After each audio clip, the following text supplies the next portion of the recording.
Ladies and gentlemen, hit subscribe right this second. Get this segment viral. It's very, very important. President Trump has achieved great things. First president to step foot in North Korea, to begin détente between North and South Korea.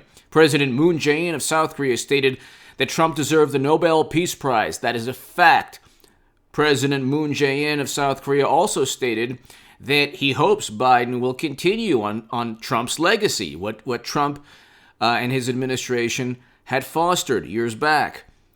He did a fantastic, amazing, paradigm-changing thing alongside South Korea's president and Kim Jong-un.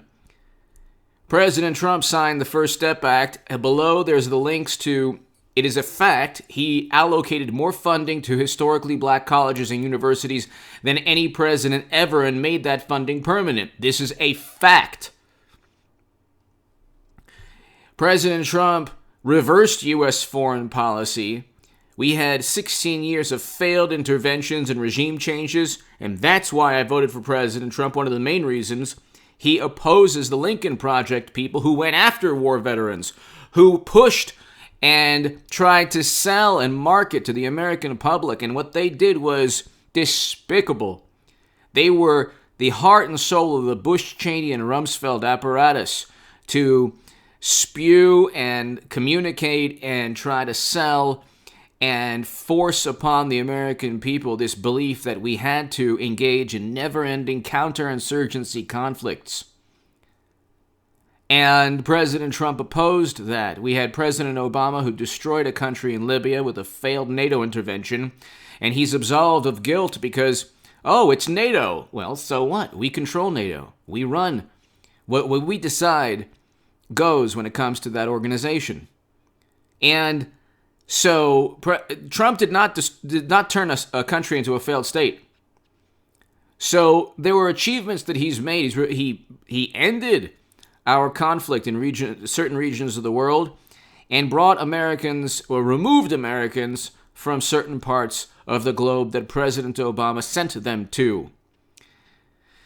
He reversed U.S. foreign policy, which was a fantastic thing. That's the biggest moral dilemma we face as a nation, as a country, and our foreign policy has to be reined in. That's what President Trump did.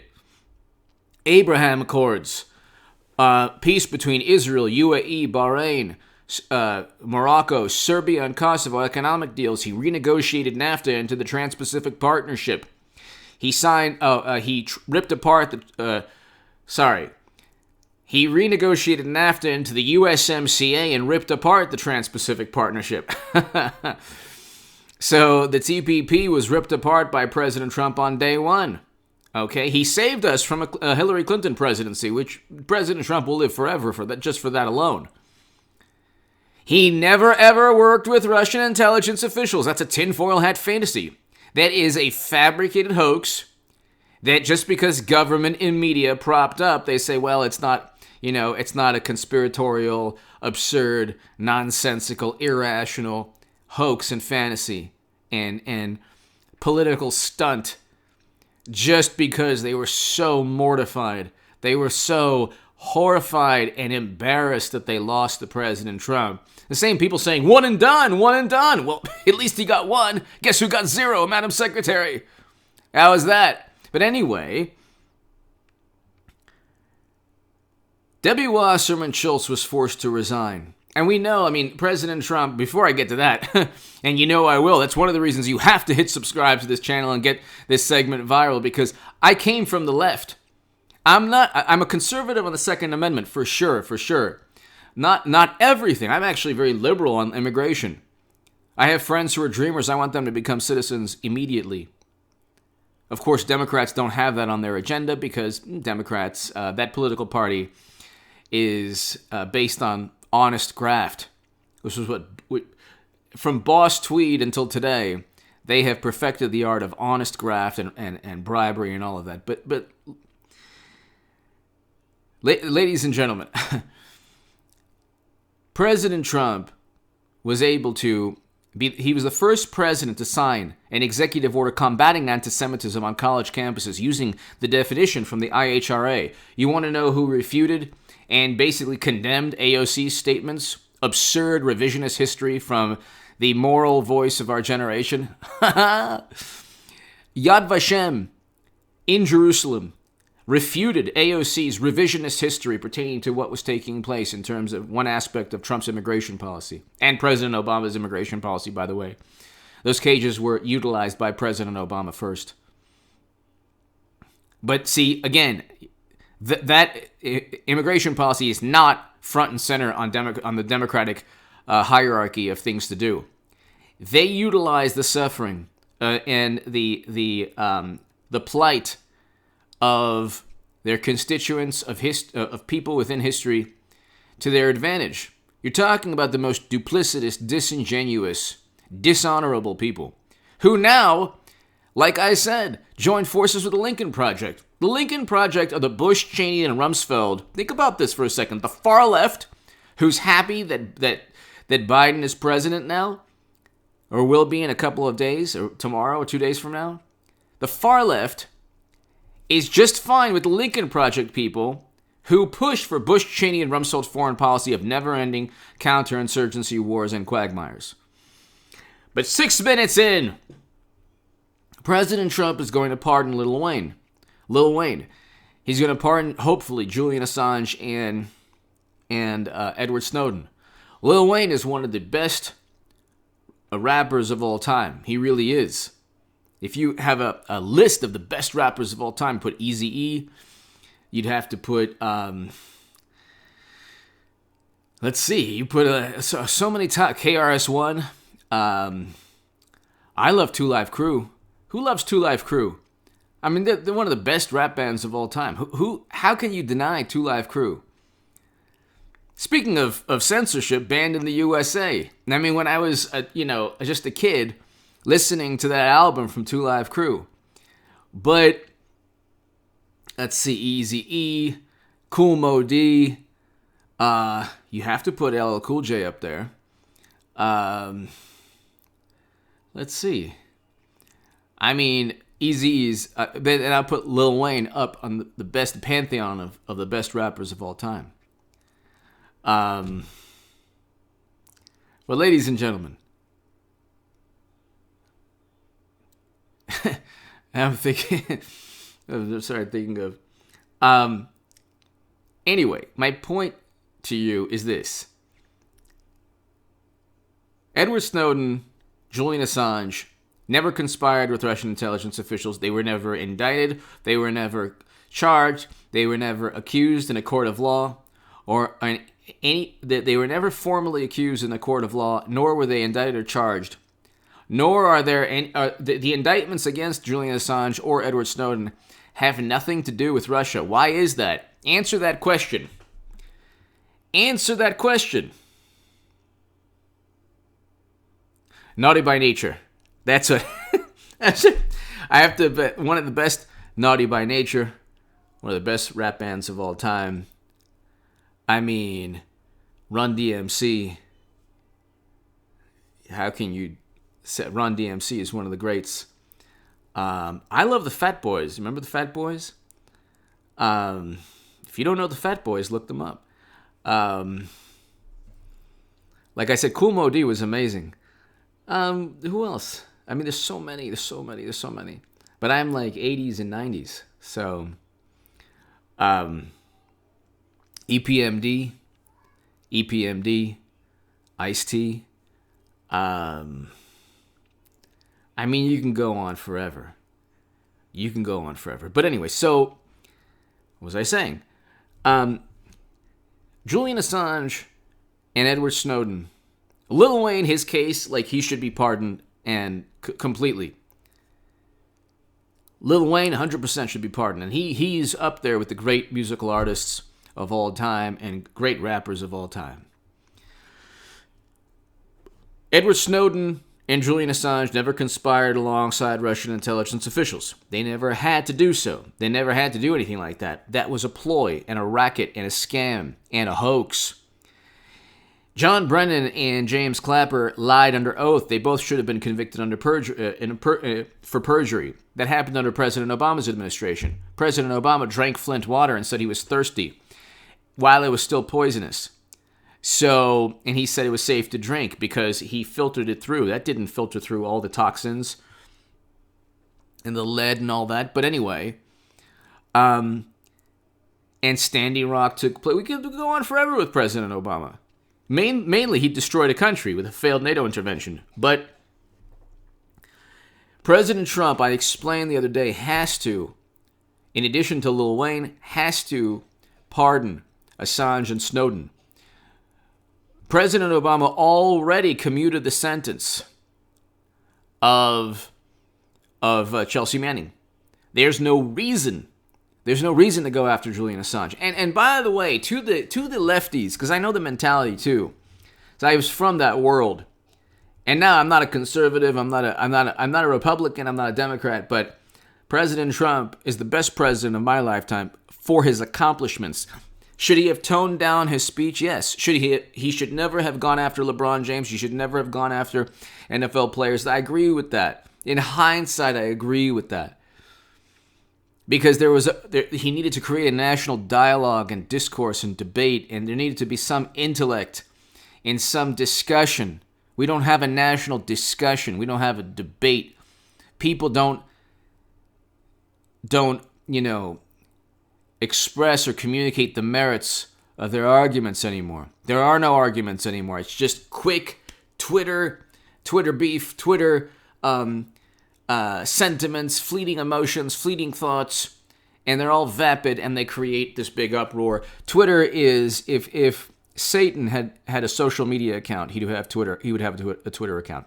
It is the most destructive waste of time ever invented by a human being. It is going to be the MySpace of political media, but it's nothing but a boiling pot, a cauldron of discontent and anger and angst and contempt for anyone who disagrees with you. It's run by liberals. It's a place where people can feel good about themselves and moralize and justify their viewpoints. It's a place where AOC can revise history in an even more egregious manner than the wackos and lunatics who are true denial, history deniers and revisionist historians. Because AOC has a platform and people listen to her. And when Yad Vashem said, wait a second, learn more about the time period you're talking about, how dare you? There were actually AOC supporters saying, oh yeah, well, she was right. I was like, no, she wasn't. Okay, that time period she was allegedly referencing, first of all, she used the phrase never again. So you're talking about a politician who's an absolute liar and a manipulative revisionist historian. So she was making reference to the time period that Yad Vashem was talking about and knows infinitely more than she does. But I wrote about this in the Jerusalem Post, my Jerusalem Post op-ed. You could read my writing in The Hill, the Huffington Post, Salon, the Jerusalem Post, the Federalist, all on my website, hgoodman.com. People say, well, why do you bring it up every segment? Well, because hopefully I'll be getting more viewers who don't know who I am. If you can tell people about my voice in this segment, or this segment in particular, about my channel, that would be greatly appreciated. Tell friends, family members, coworkers, whatever, word of mouth. Only people who might enjoy my viewpoint. Because I like President Trump. I voted for President Trump. There are missteps that I'm going to talk about. I'm going to talk about President Trump's missteps, but he did great things. That he's not being championed for what he accomplished because he put chum in the water and the sharks just went into a hysteria and frenzy. And the people who wanted to go after him, they got what they wanted in that they created an environment with two tribes. This tribalism is the worst thing that you could... One of the worst outcomes of, or the repercussions of normal human behavior is tribalism. And it's amplified and exacerbated by social media. Social media, by the way, really quickly, now I'm getting into, is worthless. Why do you need to know the opinion of somebody that you've never met, never will meet, in a part of the country or world that... Why do you need to know the opinion of strangers? Why? This is not social media, by the way. YouTube is not social media. They say it is, but the difference between you might not, if you're watching this, do you remember VHS players? I remember VHS players very well. The difference between YouTube and a VHS player is the VHS player. You're still watching a video, okay? This is a video-based platform. It's a video-based platform, okay? There's no difference between a VHS player or a Betamax. Who remembers Beta? Who remembers those giant discs that you would put in? I forgot what that was called. If you could tell me in the comment section, that would be great. There's no different. So this is not like you don't have an account on. You have an account on here, but it's not like you can get into debates, but not really. If you're getting into a debate in the comment section, you're wasting your time. I mean, sometimes it happens, but not really. Twitter is Tron. It's a cyber reality. It's a cyber reality that has disparaged Edward Snowden and primarily Julian Assange. What I wanted to get into really quickly, and President Trump, but he utilized Twitter in a certain unique manner that was detrimental.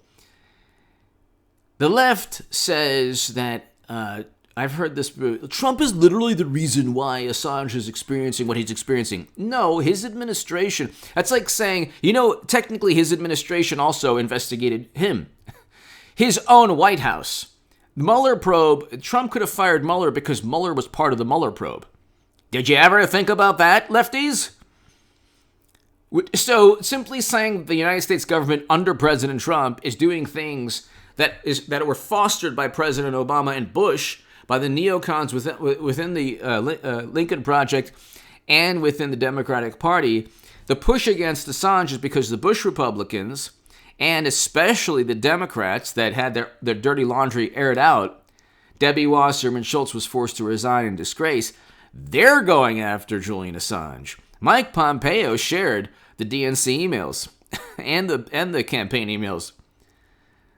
You think Trump cares about, he's not part of their club. So the indictments against Assange and everything leveled against him took place under President Obama's administration, the wonderful liberal. Bush and President Obama are two sides of the same coin. Trump made missteps, and I'm kind of seeing this more and more. He made missteps with his words, with his mouth. But his accomplishments will live on forever, and they need to be championed. And the only way to save his legacy right now, and hopefully if somebody listening, if somebody close to President Trump is listening, please, Julian Assange needs to be pardoned. He never worked with Russia. There was no evidence that he ever did. President Obama had no idea how the DNC emails or campaign emails, and nobody did, how they were published. And they were published all throughout the same publications that got a Pulitzer Prize because of their coverage of Edward Snowden's revelations. These are whistleblowers. The two people who went after Trump were not whistleblowers. That's not an operative within the U.S. government that just disagrees with Trump's foreign policy. That's not whistleblowing. Sorry, apoplectic, seething, fuming Democrats. Not whistleblowing.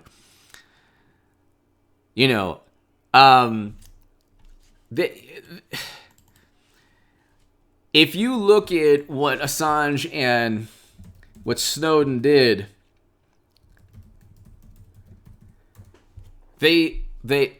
Jeffrey Sterling is a whistleblower. Jeffrey Sterling. Okay, look up what happened to him. And I notice how Democrats don't utilize the same arguments with Jeffrey Sterling is a black man who was a whistleblower in John Brennan's old agency. And look what they did to him under President Obama's administration. And he had to deal with true systemic issues within that organization. And thank God he's free now. But anyway, Assange and Snowden should be free. It cements and catapults Trump into a hero for millions, not only in the United States, around the world. Trump cements his legacy. Think of posterity. Think of the history books. All of the people, Assange and Edward Snowden did nothing wrong. They never worked with another country. Okay, the DNC emails were not a plot by another country to show that Debbie Wasserman Schultz needed to resign. They did what they did. They did Bernie Sanders in. And Bernie Sanders was part of the whole racket to begin with. AOC and Bernie don't even want Medicare for all. They don't want Medicare for all. They'll vote for impeachment, and they'll vote to convict Trump, but they don't want Medicare for all. The proof is in what they do. Look at their actions. Their actions when it comes to impeachment. Oh, yeah. When it comes to Medicare for all. Jimmy Dore's a bad person. Oh, it's a rule changes. It takes time. Impeachment, yes. Deprogramming conservatives, yes. Medicare for all. It takes time. Gosh, it takes time. Gosh. Oh, okay. But you're racking up money, honey. Lots of money. The $20 million venture capital people. If you want to support my voice long term, my Patreon is below. I can tell you I get a tiny fraction. These Medicare for all people get like 20, 30 grand. The $20 million venture capital people, they get $20 million in venture capital. They also get like 10 to 20 to 30 grand in Patreon every month. I do not get that. So if you want to support my voice long term, my Patreon is below. It's okay. People have accused me of going from Bernie to Trump for money. The money is with the Medicare for all and painting Trump as a Russian puppet. Anyway, give me your thoughts below. Get this segment viral, people. It's really important. I'm all over the place, but that's my style. That's who I am. And you have to... I'm going to give people a roadmap towards regaining political influence on this channel. One of the most important things to do is to pardon Julian Assange and Edward Snowden, who were protected under whistleblower laws, just the same laws that protected Daniel Ellsberg and the First Amendment and the Bill of Rights. Give me your thoughts. Thank you so very... And they already, thank God, President Obama already commuted Chelsea Manning's sentence. So why are they going after Assange? Give me your thoughts below. Thank you so very, very much.